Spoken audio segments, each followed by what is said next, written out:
자, 이별에 고통받고 있고 재회를 정말 간절히 바라고 있는 여러분, 안녕하십니까? 저는 남녀소통 전문가이자 연애언어연구소의 대표 준장입니다. 자, 이번 시간에는요, 이젠 직접적으로 여러분이 여러분의 상황에 오늘 배우는 내용을 대입을 해봐야 하는 단계까지 왔습니다.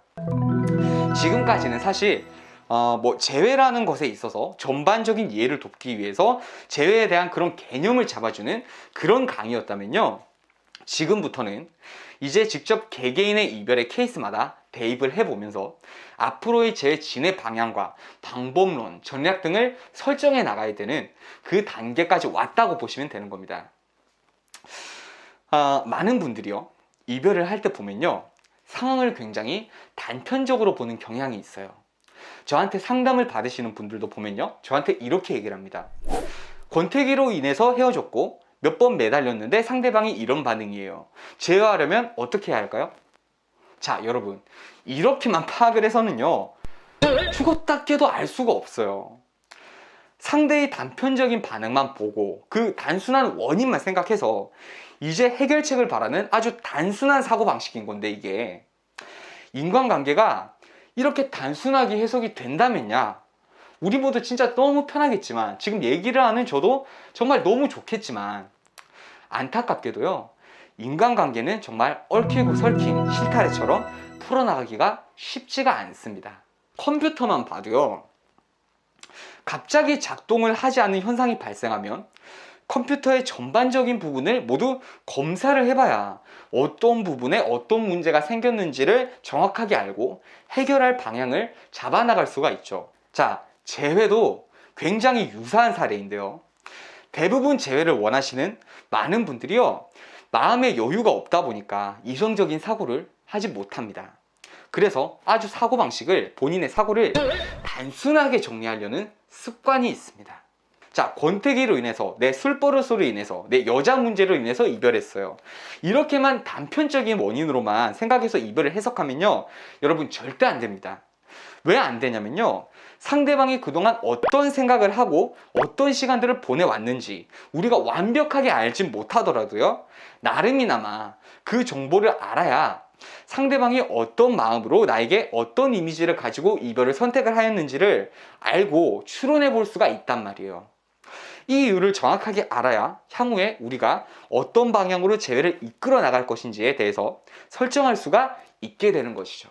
자, 우리가 이별을 하면요, 어떤 상황에 제일 집중을 하냐면요, 이별 당시에 그 힘든 상황에 제일 집중을 합니다. 이 상황이 우리에겐 굉장히 충격적이고 부정적이지만 자극이 가장 강한 타이밍이거든요. 그래서 우리는 이별 당시에 상대방에게 질문을 합니다. 왜 헤어지는 거냐? 내 어떤 게 마음에 안 드는 거냐? 고치겠다. 이런 대화를 하면서 상대방에게 이별 당시가 되어서야 상대방의 마음에 대한 정보에 대해서 수집을 시작합니다. 자, 근데 물론 여기서 얻게 되는 정보가 신빙성이 있는 정보긴 하지만요, 완벽한 정보는 아닙니다. 왜 안 완벽하냐면요, 왜냐하면 대개 이별 상황을 우리가 생각을 한번 해보면요, 상대방이 화가 나 있는 경우가 많죠. 화가 난 상태에서 던지는 말은 더 거칠어지고 그 의미도 굉장히 왜곡된 상태로 전달이 되는 경우가 많습니다. 그래서 우리는요, 이별 당시에 얻는 정보가 물론 신빙성이 높고 끝난 마당에 상대방도 마음에 있던 말을 막 털어놓으니까 굉장히 방대한 양의 정보를 얻게 되는 거긴 하지만요, 정확하게 상황을 파악을 하려면 이 정보뿐만 아니라 전반적인 연애 과정에 대해서 우리는 다 짚어봐야 됩니다. 자, 이 상황을 되짚어 보면요, 우리가 상대방과 처음 마주하고 썸의 관계를 거쳐서 연애에 들어간 것부터 관계의 균열이 온 과정, 그리고 그 상황이 심화되어서 이별이 되고 이별 이후에 매달림 과정까지 우리가 상대방과 함께 했던 그 시간들을 모두 이해해 보려고 하는 그런 태도가 필요합니다. 자, 예를 들어서요, 상대방이 내가 술을 좋아하는 모습 때문에 소가리를 해오다가 감정 손실이 일어나고 이별을 구했다고 가정합시다. 그럼요, 우리는 단순하게 상대방이 내가 술을 마시는 걸 싫어하는데 내가 변하지 않아서 실망해서 나한테 마음이 식었구나, 이렇게만 이해하면 안 되고요, 내가 술을 마시고 연락이 안 되거나 혹은 연락이 됐다 하더라도 뭔가 술에 취해서 주정을 부리는 그런 모습들을 상대방이 보면서 말은 하지 않아도 상대방이 한번 내쉬는 그 한숨, 그 의미를 우리가 이해를 해야 됩니다. 그 한숨에는요, 단순히 술을 마셔서 싫은 것뿐만 아니라 본인이 싫어한다는 것을 알고 있으면서도 불구하고 술을 마시는 내 모습들을 보면서 아, 이 사람은 나를 위해서 변할 만큼 나에 대한 사랑이 깊지 않나 보다라고 생각하는 그런 마음까지 담겨 있었을 겁니다. 이런 상대방의 사소한 행동 하나하나에 우리가 그 의미에 대해서 곱씹어 봐야 할 필요가 있는 겁니다. 자, 지금부터 제가 가이드를 드릴 건데요. 이 가이드에 따라서 상대방과의 연애 과정을 곱씹어 보면 여러분에게 도움이 될 겁니다. 자, 첫 번째로 상대방은 나의 어떤 점에 사랑을 느끼고 나와 연애를 시작했는가에 대해서 생각해 보는 겁니다. 자, 이 얘기를 하면요, 되게 초반에 상대방이 내 어디가 마음에 들어서 연애를 시작했는가, 여기에 대해서 생각을 많이들 하시는데요. 사실 이런 연애의 극초반, 썸의 단계, 여기에 대해서만 생각을 하면 안 되고요. 우리가 항상 운명처럼 마주쳐서 자석 같은 이끌림에 의해서 그렇게 연애를 하는 게 아니라 처음에는 뭔가 크게 마음은 안 들었지만 외로워서 만났는데 만나다 보니까 이 사람이 좋아져서 사랑에 빠지는 그런 경우들이 있잖아요. 이런 경우까지 생각을 해서 과연 상대방은 연애를 할 때 나의 어떤 가치에 중점을 두고 연애를 했을까, 이런 것들에 대해서 파악을 해보는 겁니다. 이걸 생각하고 파악하는 게 나중에 어떻게 활용이 되냐면, 나중에 우리가 재접근을 할 때 어떤 방식으로 재접근을 할 것인가에 대해서 영향을 주게 됩니다. 일단은 파악을 하시고요. 제가 이 정보들을, 이렇게 취득한 정보들을 나중에 어떻게 활용하는지에 대해서도 추가적으로 강의를 할 거니까 일단은 파악하는 거에 집중을 하세요. 두 번째로, 상대방이 나에게 이별을 얘기할 때 이별의 가장 주된 원인이 무엇인지를 우리가 한번 생각을 한번 해보는 겁니다. 일시적으로 화가 났었던 건지, 아니면 환승 이별인지, 아니면 본인의 상황 때문에 이별을 얘기하는 건지, 아니면 반복된 싸움 속에서 아, 이 사람은 절대 변하지 않을 거야 라는 고정관념이 생긴 것인지를 우리가 파악하는 겁니다.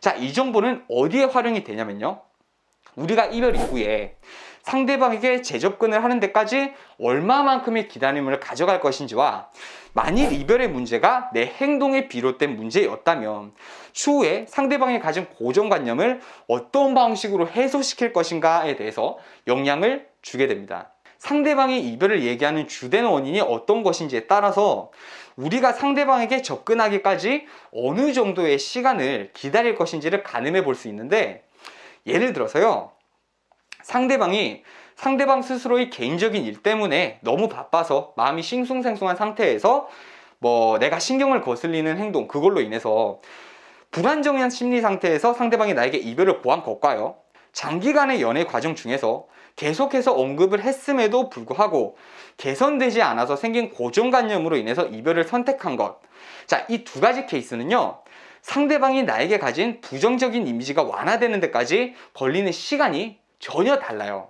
이런 이별의 주된 원인과 상대방의 심리 상태를 기반으로 해서 어느 정도 플랜을 구성하는 겁니다.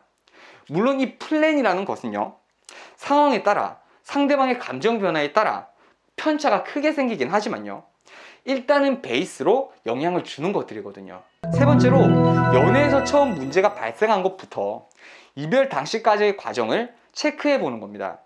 자, 헤어지고 나면요, 우리 사고는 아주 한정적인 사고밖에 하지 못해요. 왜 그러냐면 감정이 풍부해지고 이성은 굉장히 지금 약해지거든요. 그래서 이성적인 판단력도 흐려지고, 그러다 보니까 상황을 뭔가 객관적으로 볼 수 있는 눈이 사라지는 겁니다. 자, 그리고 우리가 연애 당시에 싸우다 보면요, 그 순간에 이성적으로 상대방의 반응에 대해서 우리도 판단을 하지 못해요. 왜? 우리도 싸우다 보면은 화가 나는 경우가 많거든요. 그러다가 그 다툼의 과정이 해결이 되고 다시 사이가 회복돼서 알콩달콩해지면 그 싸움의 과정들을 머리에서 지워버리고 생각하지 않으려고 하죠. 자, 근데 나도 마찬가지지만요, 상대방에게도 다툼의 과정 중에 또 서로 화해를 해도 마음속에 남아있는 앙금이 있었을 겁니다. 이 과정들을 우리가 이제껏 한 번도 생각해 보지 않았을 겁니다. 그러니까 지금 재회를 준비하는 이 순간에 우리가 이제껏 겪어왔던 다툼의 과정과 결국 우리 관계가 안타깝게 이별까지 도달해버린 이 과정을 다시 한번 힘들지만 머릿속에서 한번 재생을 해보라는 겁니다. 객관적으로 상대방과 어떤 다툼들을 했고 그 다툼 속에서 상대방이 어떤 반응들을 우리에게 보여줬는지를요. 자, 사람의 반응은요, 항상 그 사람의 마음이 숨어 있습니다. 예를 들어서 다투는 와중에 서로 감정이 격해지는 와중에 아무 말도 하지 않고 한숨만 쉬는 그런 경우는 상대방은 그저 답답함에 못 이겨 한숨을 쉰 게 아니라 나와의 대화를 점점 포기해가는 상대방의 모습이 담겨져 있기도 하단 말이죠. 이런 모습들을요, 우리가 연애 과정 중에 못 봤던 이런 모습들을요, 지금이라도 우리가 다시 봐야 됩니다. 그래야 상대방이 어떤 과정을 통해서 어떻게 나에 대해서 마음이 식어갔고 상대방도 얼마나 힘든 시간들을 겪었으며 나에게 어떤 마음으로 이별을 구했는지를 비로소 정확하게 알게 된다는 거죠. 이별 후에요, 그제서야 상대방이 얼마나 힘들었는지를 알 것 같아요. 이렇게 얘기하시는 분들 정말 많아요. 근데 사실 저는 이렇게 생각해요. 여러분은 지금에 와서도 그 사람이 느꼈던 고통에 10분의 1도 차마 이해하지 못할 겁니다. 이렇게 먼저 상대방이 얼마나 힘들었는지 알 것 같아요 라고 얘기하시는 분들도 이 정도인데요, 아직까지 이렇게 생각하시는 분들도 있을 겁니다. 아니, 그 정도의 사실 이별까지 간다는 게 저는 이해가 안 가요. 자, 여러분이 상대방의 아픔을 이해하지 못하고 아직까지 상대방의 이별에 대한 원망감을 가지고 있으면요, 아직 재회의 출발선에도 서지 못한 겁니다. 이런 상태에서 재회를 원한다는 건요, 아직까지도 상대방이 나에게 희생을 해주길 바라는 그런 마음 상태인 겁니다. 자, 상대방을 100번 이해해도요, 여러분 재회하기가 정말 힘들어요. 우리가 마음이 힘든 와중에 상대방의 아픔까지 이해하려고 하는 것은 참 힘든 일이지만요, 우리가 상대방의 입장이 진짜 되어봐야 비로소 상대방과의 재회에 해법이 보일 겁니다. 자, 여기까지 우리가 도착을 하면요, 우리는 이제 상대방이 왜 이별을 선택했는지를 알 수 있을 겁니다. 이 이별의 이유를 파악을 해야 상대방과의 재회에 대해서 방향성을 잡을 수 있는 겁니다. 자, 여러분, 이별의 이유를 파악한다는 건요, 단순히 단편적인 이별의 원인과 결과에 대해서만 생각하는 게 아니라요, 상대방의 마음 깊은 곳까지 우리가 바라보고 그 사람의 아픔까지 우리가 마주할 줄 아는 용기가 필요한 겁니다. 자, 저는 남녀소통 전문가이자 연애언어연구소의 대표 주인장이었습니다. 자, 다음 시간에 뵙도록 하겠습니다.